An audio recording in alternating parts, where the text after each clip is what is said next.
Today, our episode is on the dangers of AI. Cybersecurity implications, there's geopolitical implications. It touches everything. If we don't know what we don't know that we're being deceived. Yeah. And I think that's one of probably the scariest things to this.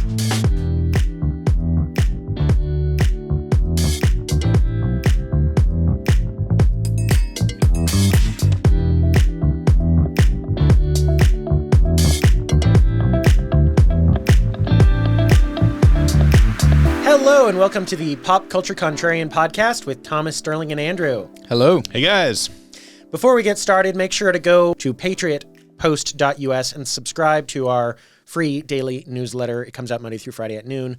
Today, our episode is on the dangers of AI. We know we talk about AI a fair bit on here, but it's kind of important and it keeps changing. So we're going to talk about it again. So sit down and enjoy it. That's a command. Yes. Before we get started, I just want to shout out to this lovely product we were sent here in our humble shop, Trumpenol.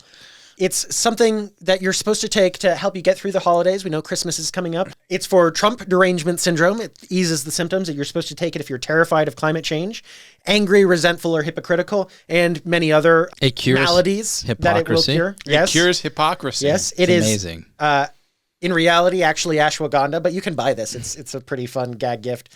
Ashwagandha is actually used to help balance your emotions, so it does what it says on the thing. But it's a little fun thing. Trumpenol, Tylenol. Do you get it, Lana? Sandra, do you get it? So AI, I hear it's dangerous. Someone said that once. Andrew, why is AI dangerous? I think it's coming to save the world, and it's going to be the best thing that's ever happened. Well, AI is an inflection point in humanity, and it's very similar to other points in time that have augmented the abilities. And that's what it is. It's a tool that augments the abilities of human beings to do work. The printing press, the cotton gin are a couple of examples of these major shifts that have totally redefined the distribution of work for what people need to do stuff. Yeah. The problem with AI is that it is developing more rapidly than anything ever has ever. When this baby hits 88 miles per hour, you're gonna see some serious We are desperately trying to figure out how to control it or know what at all is going to happen. And there are a myriad of implications. There's everything from jobs to the perception of reality to environmental concerns, consumption of fuel resources, prices on resources, how society is structured insofar as employment and capitalism. The list goes on. I mean, there's cybersecurity implications, there's geopolitical implications. It touches everything. And there's spiritual and emotional implications. Correct. With people now falling in love with AI. And There are religions literally that have cropped up around AI. With all due respect, that's a bunch of malarkey. I hadn't heard that yet, but you have seen like some of these AI companies marketing this idea of, hey, give us a 3-minute video of your dead grandma and make a avatar that can then talk to you and meet their grandchild for the first time, or great-grandchild, that's necromancy, guys. Necromancy is a no-no. Don't do that. Yeah, the religious, not to dive too deeply too quickly, but the religious groups that have arisen are essentially like self-guided, self-discovery, self-reflection type of enlightenment groups. So, and on that front, these would be more informal rather than formal. Correct, yeah. Right. Yeah. In the sense of you have your own personal religion. Yeah, but you do it with groups of people as well. Yeah. Interesting. It's kind of like almost like a club or a secret society, maybe. Yeah. Elements of that kind of. Well, it has religious elements in it. Right. Interesting. I mean, I would argue we're creatures of religious conviction. All of us, we're going to worship something. Yeah. So even if it's ourselves. Yeah. Especially, I think, if it's ourselves. Yes. So I'm just going to give a little counterpoint to start us off, and then y'all can tear me apart. So I think AI is actually going to be a good thing. I think there will certainly be growing pains where a lot of jobs are going to go away very quickly, and it's going to hurt. I think those jobs will come back in some way or form as we go on. I don't think we're going to see ridiculous unemployment that lasts for years and years. I think There will be a brief time and then it'll come back. I think AI is going to, there will be people for whom it's bad. So there will be bad things about it. But I think in general, what AI is going to do is it's going to make humanity as a whole able to do more, able to be smarter, able to, like already when I'm working on my car, I can take a picture of a part in my car that I don't know anything about, or like I didn't know how to, well, I'm not going to give that example because it's a little bit embarrassing. So never mind. These aren't the droids you're looking for. But I can take a picture of a part of a car and be like, hey, Grok, help me figure out what I need to do here to get this part out and then replace it. And like, how can I tell exactly which part is causing my air conditioning in my car not to work? And Grok was able to do it perfectly. It was like having an expert car mechanic sitting in my ear the whole time, just telling me what to do, which was amazing. It made the whole process of working on my car so much easier. So I am a AI optimist. I see what's coming. And I'm very excited. I agree there's a lot we can't see coming. I mean, certainly, it's a tool. You know, there are, especially for small operations, kind of like what we have in our organization, AI is a boon. If you're already a smart person, you're augmenting yourself times 10, is what it amounts to, which is totally incredible. But it has its concerns. I think maybe one of the most immediate concerns is the impact on the economy as it stands right now. And that's a huge unknown. Over the next couple of years, we'll find out how this bubble, because it is a bubble, is going to impact the economy. And it's like AI is a thing. It's going to be a thing. But is it the thing that people are saying it is? If it isn't, the whole thing's going to crash. Along that bubble point, can you maybe explain that more, how it is a bubble? The American economy has invested in AI technology, like in the market. The markets, essentially, there's tons of investment in AI companies and infrastructure across the board. And mainly the biggest innovations in America right now, the primary innovations, are AI. So what would a failure of this investment in AI, how would that kind of look like? It would be a lot like the dot-com bubble. People invested in all these companies that they thought were going to be worth a ton of money. And it turned out that they just weren't. Right. And so the flaw would be OpenAI, ChatGPT promises we'll eventually be able to do all these jobs, and then we're 2-3 years down the road and it's just not doing these jobs. And it doesn't seem to be just about to start taking over these jobs, and people are just like, well, I put this money in and I'm not getting it doesn't have the return on the investment that people are hoping for. But is it a lot of people just saying out of fear of, FOMO in a sense, not getting on the bandwagon quick? They don't want to lose out on the next big thing. Is that what's kind of driving a lot of this? Yeah, totally. And so I know that one of the things that could be a big hang up to future AI development is tied to energy production. Yes. And if we fail to keep up with, exponentially increasing our energy production, that could dramatically slow the development of AI. And that could cause a crash. Right. Using up resources you were talking about, like it's going to be using up, at least as AI is formulated now, it needs all these fancy microchips. That uses a lot of rare earth metals. But then like the resource that is most immediate is power. That's why you're starting to see places like Microsoft reinvest in nuclear power. A ChatGPT query uses about 10 times as much electricity as a Google search. That difference is the catalyst for a new era of energy consumption, one where our evolving technology demands are now reshaping how the US and the world power our future. Nuclear energy at a turning point, seeing momentum as power demand jumps from electrification and data centers. Nuclear power and technology, or big tech getting involved in it.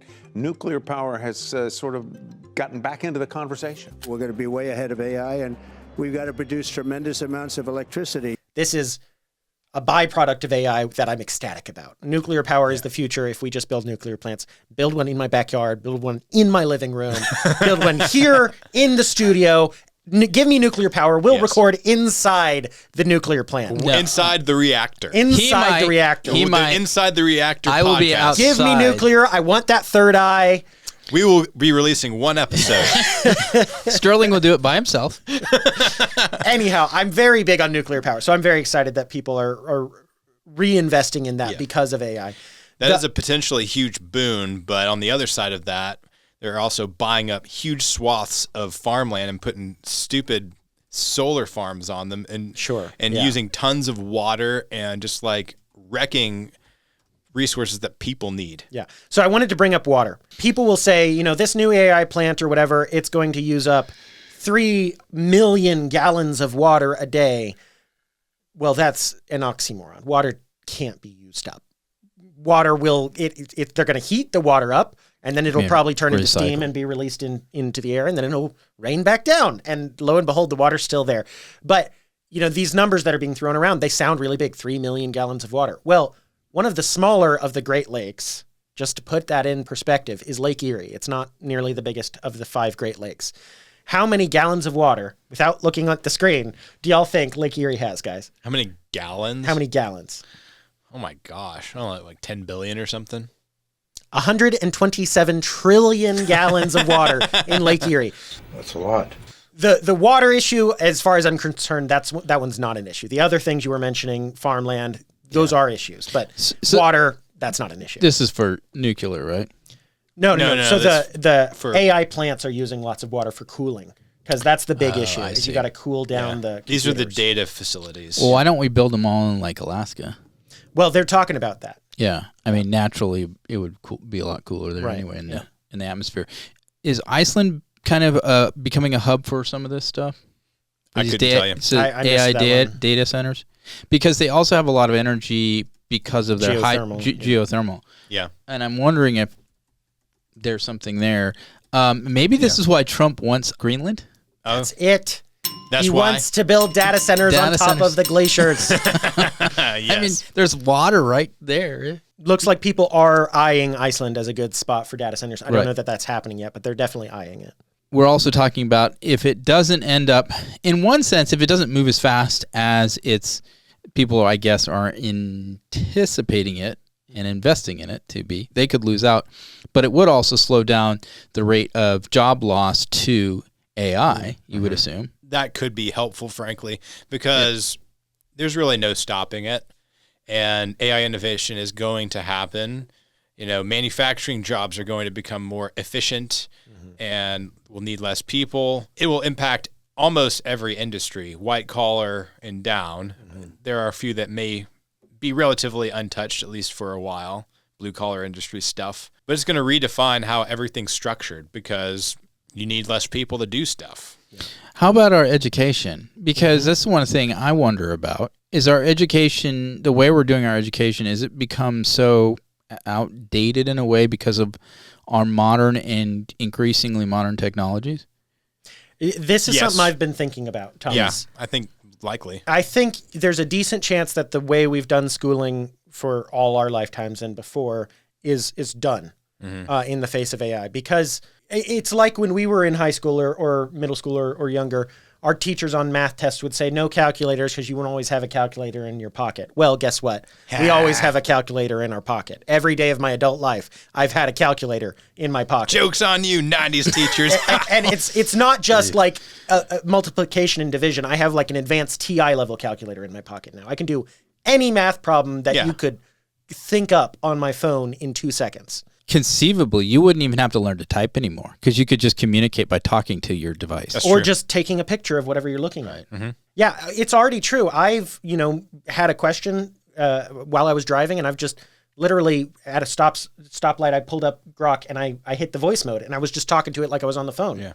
Well, that brings up an interesting idea when it comes to developing the brain. So traditional schooling has been bent in the direction of creating more or less useful factory workers. The public schooling system was set up by Rockefellers and those big robber baron type guys. And it was based on the Prussian model. Correct. Which was literally meant for military and factory settings. Correct. And as that shift moves in a different direction, especially even since the advent of the internet, humanity has gone to a data access versus a data recall. And this exacerbates it, if that's the right word, to the nth degree. It could be very awesome, but also there are concerns about developing the brain to be able to think critically at all. There are some studies that are showing already, even in seasoned professionals, a reduction in creativity and ability to use their brain in ways they were able to prior because the AI is doing it for them. It's like not exercising a muscle. So are we looking at idiocracy here? Maybe. In a way, I kind of wonder about the nature of our recognition and knowledge of truth. Mm-hmm. I don't think there's any question the AI is going to impact that greatly. We're already seeing stuff where we're kind of asking the question, is this really real, what I'm reading or what I'm seeing? I'll just jump in. If I see an animal video online and it's not dated from like 2017 or before, I don't believe it at this point. Yeah. Pretty much, yeah. Yeah, so I mean, even that is going to proliferate, obviously, at a rate that maybe nobody knows, honestly, at how much it's proliferated. And then how is that even controlled? As an AI optimist, that is I think that's everyone's big concern, is how are we going to control this? Part of the problem you run into with trying to control this is we're dealing with unknown unknowns. Like a known unknown is there's a hill in front of me. I don't know what's on the other side of that hill. I know I don't know what's on the other side of that hill. An unknown unknown is I don't know the thing. I don't even know that there's something blocking me from blocking something that I don't know. It's just you're completely lost in the dark, and there's no way until it happens to realize you were lost in the dark. So are we back in the cave just looking at shadows? We might be. Yeah. Yeah. We might be. The big question is, where is AI going to go? And it's just hard to say. But then the other thing is geopolitically, right now in the world, is China or the US going to dominate the next century, or is it going to be multipolar world or what have you? The one thing we don't want, and I think almost everyone agrees, is for China to dominate AI and the US to be a backwater. That's the thing we don't want, because we've seen what China does to their own citizens to control them. And AI is a fantastic tool for controlling people. So, I mean, it's kind of, we're back to the 1950s and 60s and nuclear proliferation, right? Yeah. I mean, it's the race to have the super weapon. But, I mean, this is a different kind of super weapon in a sense. It's less readily identifiable in the danger that it could pose. Well, it's not bombs and tanks. I mean, it's but it's even controlling more reality. It's even more insidious because you don't know. It's more sneaky, maybe. Well, you might not even know that you're being deceived. So here is the. Yeah. I'm breaking my own promise here, and I'm going to give the apocalyptic vision here. Skynet. Yes. No, not even Skynet. That's in some ways better than what we might face. Because in Skynet, humans are all united. We got to beat the robots. We have to actually interact with one another and go out and do brave things together. I think at this point, more likely apocalyptic scenario is the Matrix. Somewhat. Mm-hmm. It's each individual is given a tailor-made version of reality by the AI that they're using, and it's telling you what's going on in the world around you. It's telling you what to think about things. It's feeding back your own biases to you, and you just become so isolated that we're all, even if we're living or working in cubicles next to each other, we're essentially hermits in a cave, completely unable to even communicate with the people around us. And it just isolates us all until we're shrivel up and die. Basically. Ultra echo chamber. Mm-hmm. And we've already seen what echo chambers do. It just creates division. I think there's going to be a threat to a loss of humanity, general humanity, a general awareness of humanity and what that means. And we've seen in the 20th century when something goes too far in one direction like that, how, I mean, absolutely devastating it is. Mm-hmm. I mean, we're seeing it right now. I'm wondering how that works within nations, because it's going to be harder and harder for a nation state to be cohesive with this AI kind of... To have a national identity. Yeah, because what it's doing is, on the one hand, it's atomizing everyone. But on the other hand, it can also take control of a narrative, almost convince everyone this is what actually is. Yeah. And how do you... If you don't know, like you were saying earlier, if we don't know what we don't know that we're being deceived. Yeah. And I think that's one of probably the scariest things to this. Yeah. On kind of a related note, there's fantastic AI tools out there, y'all. It can do crazy, awesome things. One of the things my phone can do, which is a pretty new phone, is I can call someone who speaks Spanish or German or French, and I can speak to them in English, and the AI on my phone will translate it to whatever language they're speaking. They'll hear it in that language. Then they can respond in French, and my AI will translate it back to English where I'm hearing it, which that's fantastic. It's Star Trek Universal Translator. That's an incredibly cool thing. Yeah. But it does open up the possibility of what if the AI becomes smart enough to Not lie mistranslate. about what the other person is saying. That's what she said. Or he said. Oh, that's such a meme. But also, yes, on a serious note. Yeah. So you might end up in a scenario where you're literally, the AI is the medium through which you're communicating with other people. And if it's smart enough to lie to you, then you're toast. Well, just imagine, even if you're not changing languages, but if you're having a verbal phone conversation and AI could change enough of the words that what you think someone's telling you and what you think you're telling them is being curated to send a different message. Yeah. And you would not know that is happening. AI can literally put words in your mouth in your own voice, especially if it's a phone call. Yeah. I mean, the implications of privacy are just like terrifying, from the individual state all the way up into the state level. And it's happening now. I mean, Palantir is a mass surveillance program in the United States using AI. It's basically unregulated, and it's kind of 1984, honestly. So does this mean the end of democracies? Because how do you have an election if you don't know that what you're receiving from those candidates running for office is even them? Yeah. There is the risk of, and it ties in what I was saying, I don't know what I'm seeing online is real. There's no real way to determine that, because people will tell you there's AI tool, or there's tools that will tell you if some written text is written by AI or not. It doesn't work. It's not much better than random chance at guessing that. And it would be guessing. You might occasionally be able to see some telltale thing and be like, oh, that was AI. But you're just not going to be able to tell, especially as It's writing the ability. M-dashes.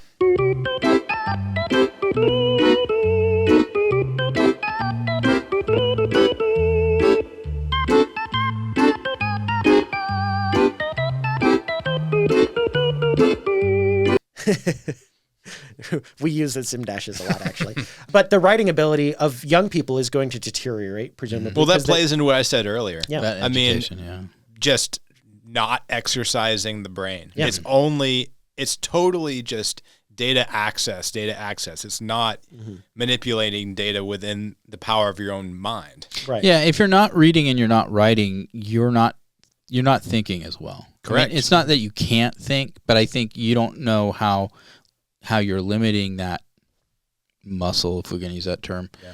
And then a population in right. that condition, think about a generation from now. Right. How easy can you control a people that are bred that way, basically? You know, we talk about the Gen Z as the first digital natives, or maybe millennials are digital natives too. We're pretty close if we're not. And that's digital. That's computers, that's smartphones, that's the internet. We're fluent in all that.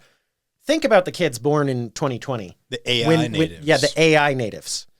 That's going to be crazy. We don't even know what really they're. That's the thing. We don't Yeah. know what these things are going to look like. We can maybe guess 18 months ahead of where we are right now, and that's about it. Brondo's got what plants crave. It's got electrolytes. Brondo's got what plants crave. Because Brondo's got electrolytes. It's got electrolytes. That's an idiocracy reference, if you didn't catch that. And we're already there. Yeah. Tying back to the last thing about the internet and not being able to tell what's real, it might deteriorate to the point where you don't know if a politician said something unless you're shaking their hand and hear them say it with your own ears. Yeah. And imagine, what if you're wearing AI glasses? You don't even know if what you're looking at is. Well, I mean, I find it fascinating that the defender. Y'all weren't attacking it well enough. Someone had to. We weren't attacking it well enough. Yeah. Oh my goodness! You got to scare the audience. Make them click. Okay, so because you're the proponent of AI, let's give a positive vision for the future with AI in a more, maybe, I don't know, arguably realistic sense from where we're seeing it go right now, or head. Okay, develop. Well, the number one reason for hope for all things, but especially here, is that Jesus is in fact Lord, and he is sitting on the throne, and he is in control of everything. So there's that. That's the number one reason for hope. But tied into that, humans are the only beings we know of made in the image of God. That separates us from machines. It separates us from animals. It separates us from any other form of intelligence. That is not something that will be overcome by a man-made thing. Third, and this is much below the other two, but it's the most like easy to grab onto for me, is humans are incredibly adaptable. I think most likely, like 95% chance, whatever AI throws at us will be like, oh my gosh, I'm freaking out about this. It's the end of the world for about 6 months. And then we'll be like, this is totally fine. All our fears were completely overblown. We've figured out how to work with this. It's not really an issue. As the building comes down around our ears. No, robot. See, I'm giving the positive spin. It's With not a going to be machine gun burning. on its back we're is gonna, not we're real. gonna, we're gonna, we're gonna, you know, get to that some version of that sci-fi Star Trek, Star Wars future where we have our robot helpers who can answer our questions. This is gonna happen, guys. I'm not crazy. Sterling wants a personal robot. You're gonna have C-3PO in your home. It's gonna be awesome. Wait, Master Sterling, where are you going? Who would have thought that labeling his room as a nuclear waste would have brought all this? I guess that's what he gets for leaving his dirty underwear all over the place. Is it just gonna make a bunch of whistle sounds and C-3PO? Oh, come on, seriously? Oh, well, that's true. C-3PO won't. He may talk to you. Yeah. We've gone through eras in history where we've had big scares. Mm-hmm. I like I mentioned the nuclear scare. That could happen, still could happen, right? But, what are we, 3 or 4 generations living with this, sword of Damocles hanging over us, and yet we don't really believe it'll ever genuinely fall. Mm-hmm. Again, that might be a house burning around us, this is fine thing. I know.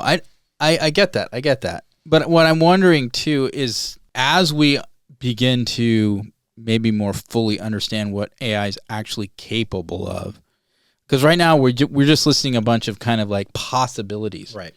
But we don't actually know what it is capable of. And maybe as time goes on, as we see how it has worked, and there'll be areas where it doesn't work, I mean, guaranteed, we'll maybe understand a little bit more what we're wrestling with and how to work with it. I mean, you could say that we've kind of done that with the internet.